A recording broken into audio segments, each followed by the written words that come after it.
Vous le savez certainement, le cacao, et donc le chocolat en poudre, a une forte densité énergétique, mais c'est aussi l'un des aliments les plus riches en flavonoïdes, ce qui lui confère une grande capacité antioxydante.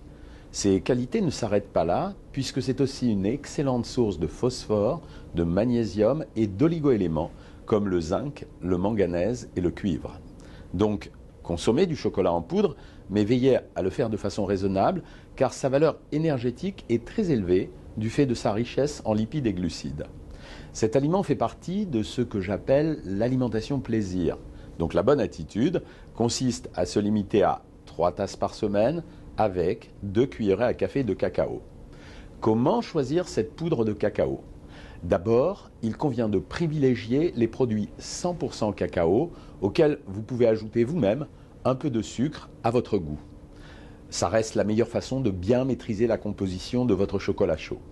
Si vous préférez utiliser les poudres chocolatées déjà sucrées, choisissez celles qui sont les plus riches en cacao, donc la mention cacao doit être en premier dans la liste des ingrédients sur la boîte, et laissez en rayon ceux qui contiennent du sirop de glucose-fructose ou des huiles végétales. Pour varier les plaisirs, songez aussi que ce produit ne se consomme pas uniquement sous forme de boisson.